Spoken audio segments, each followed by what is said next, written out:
언제 이혼하는 게 아이한테 가장 좋을까요?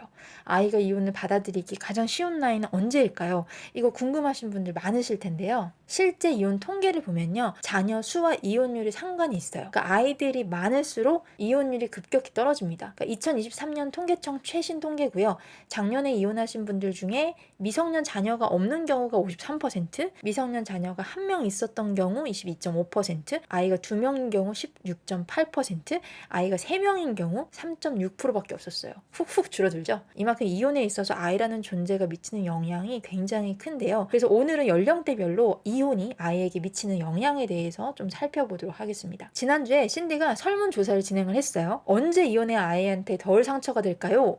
1000명이 넘는 분들이 설문에 응답을 해주셨는데 결과를 보면은 이렇게 나왔어요. 3세 미만이 압도적으로 높게 나왔죠. 3세 미만 아이들의 경우에 아직 어리니까 기억을 못할 거야 이렇게 생각하시는 분들이 많은 것 같아요. 근데 엄밀히 말하면 기억을 못하는 건 아니에요. 유지를 못하고 잊어버릴 뿐이죠. 그래서 연구에 따르면 3살짜리 아이는 2살 때 엄마와 아빠가 싸웠던 기억을 실제로 기억할 수 있다고 해요. 물론 그 기억을 오래 유지하지는 않고 나이가 들면서 점차 잊었다가 커서는 전혀 기억을 못할 수도 있지만 우리 무의식 어딘가에 남아있다는 거죠. 그래서 어차피 뭐 시간이 지나서 잊을 기억이고 커서 기억도 못하는데 괜찮은 거 아니에요? 아예 기억 못할 때 하는 게 차라리 나 이렇게 생각할 수 있지만 이게 그렇게 단순하게 생각할 문제가 아닌 이유가 바로 환경에 있어요. 여러분들 생각을 한번 해보세요. 이 시기에 이혼을 하게 되면 양육권을 가진 부모는 이혼과 양육이라는 두 가지 엄청 큰 숙제를 동시에 껴안게 되는 거잖아요. 둘이 힘을 합쳐서 키워도 힘든 게 육아인데 이걸 혼자서 하려니까 얼마나 힘들겠어요? 설상가상 양육비도 못 받는 상황에서 돈도 벌고 애도 키워야 하는 상황인데 도움받을 가족도 없어. 친정 부모님 아프셔. 먹고 살기 바빠. 이러면 얼마나 그 삶이 힘들지 여러분 상상이 가시죠? 그래서 도움을 받을 수 있는 지지 자원이 없거나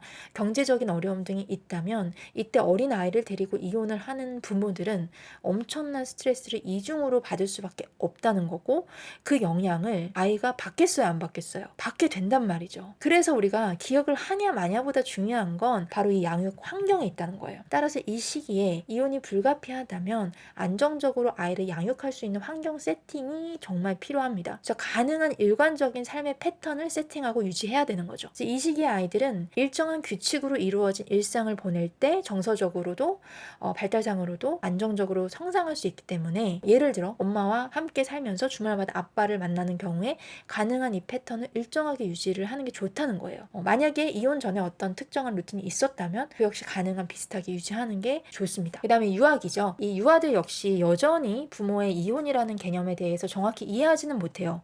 그걸 이해할 능력이 아직은 부족하기 때문에 이해는 못하지만 이 시기 아이들은요. 부모가 아이 앞에서 계속 싸우고 안 좋게 이혼을 하게 되면 그걸 자기 탓이라고 생각하는 경향이 있어요.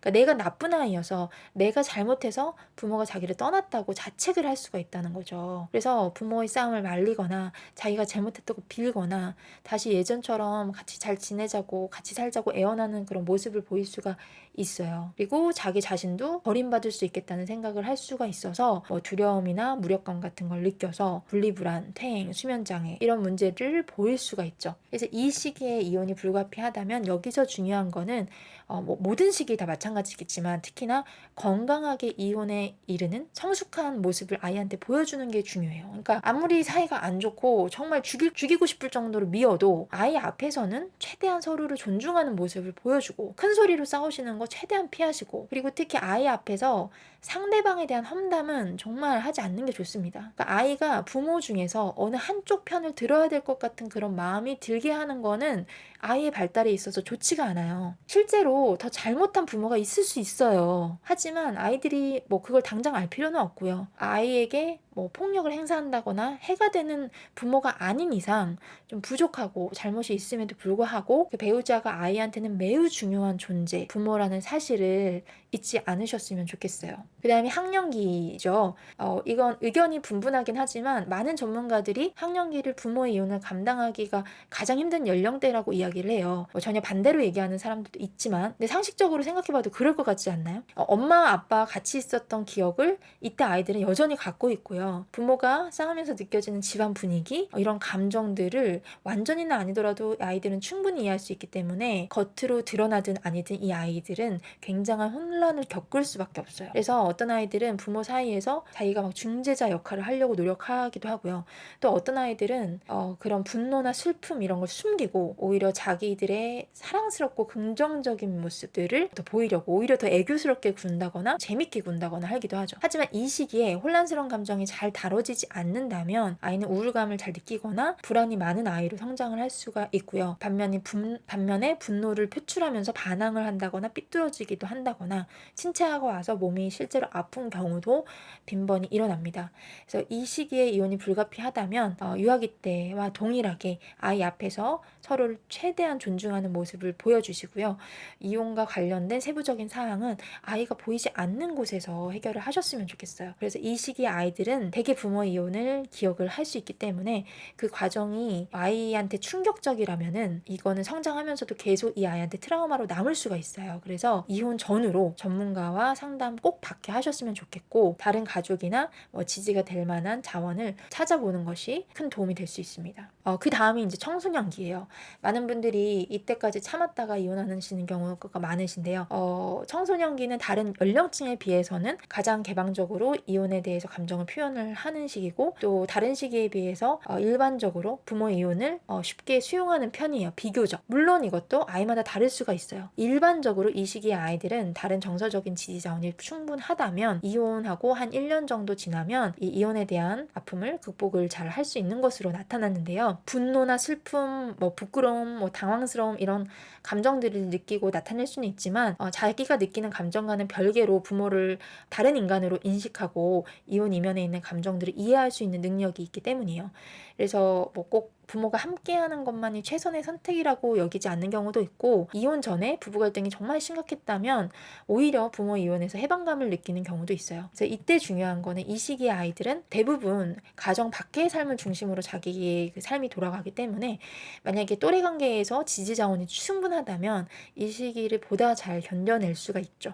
근데 반대로 그렇지가 않다면은 나이가 들었다 하더라도 이혼의 상처를 회복하는 데 시간이 많이 걸리거나 부작용이 나타날 수가 있어요. 그래서 얘네들이 겉으로는 다 큰 것처럼 보이더라도 여전히 생각이 완전히 성숙하지 않은 굉장히 혼란스러운 상태의 아이들이잖아요. 그래서 이혼 후 현실에 잘 적응할 수 있도록 부모가 세심하게 도와주는 게 필요합니다. 그래서 아이들과 생각이나 감정을 나눌 수 있는 최대한 진솔한 대화를 좀 나누어 보시는 게 좋고요. 또 또래나 주변 어른 등의 지지 자원이 있으면 당연히 좋고 이런 게 없다면 전문적인 도움을 받고 싶은지 물어봐서 좋은 안정형의 상담사분을 연결을 해주는 게 가장 좋습니다. 자, 그래서 연령별 반응에 대해 정리를 해봤는데요. 그래서 대체 언제 이혼하는 게 제일 베스트냐? 이 질문에 대한 결론은 어떤 연령대든 자녀에게 괜찮은 이혼이라는 거는 사실 없다는 거예요. 네. 이혼하기 좋은 시기라는 건 없다는 거예요, 여러분. 아이들은 어떤 방식으로든 영향을 받을 수밖에 없고요. 그래서 이혼하기 전에 회복을 위해서 충분히 노력을 해보시라는 거예요. 그리고 피치 못해 이혼을 선택했다면 각 연령대별로 어떤 영향을 받는지 민감한 부분을 잘 이해하시고 그 영향을 최소화하려는 노력을 하시는 게 중요합니다.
요즘 이혼이 정말 핫한 키워드가 된 것 같습니다. 신디에도 이혼을 고민하고 계신 분들 되게 많으시죠.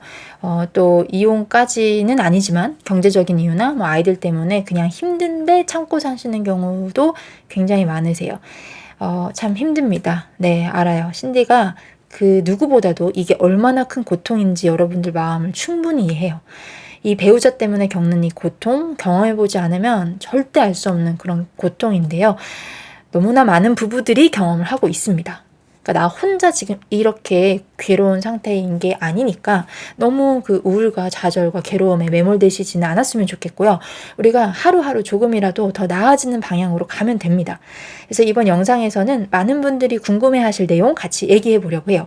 언제 이혼하는 게 아이한테 가장 좋을까요? 아이가 이혼을 받아들이기 가장 쉬운 나이는 언제일까요? 이거 궁금하신 분들 많으실 텐데요. 그래서 대체 언제 이혼하는 게 제일 베스트냐? 이 질문에 대한 결론은 어떤 연령대든 자녀에게 괜찮은 이혼이라는 거는 사실 없다는 거예요. 네. 이혼하기 좋은 시기라는 건 없다는 거예요, 여러분. 물론 많은 전문가들에 따르면 이혼이 초등학생 자녀한테 가장 큰 영향을 미치는 걸로 보여요. 그리고 청소년기에 아이들이 클수록 아이들이 부모의 이혼을 수용할 가능성이 되게 크다고는 하지만 일반적으로 이혼이라는 거는 이 아이들의 나이와 상관없이 굉장히 어려운 일입니다. 아이들은 어떤 방식으로든 영향을 받을 수밖에 없고요. 그래서 이혼하기 전에 회복을 위해서 충분히 노력을 해 보시라는 거예요. 그리고 피치 못해 이혼을 선택했다면 각 연령대별로 어떤 영향을 받는지 민감한 부분을 잘 이해하시고 그 영향을 최소화하려는 노력을 하시는 게 중요합니다. 그래서 어떻게 이혼했느냐?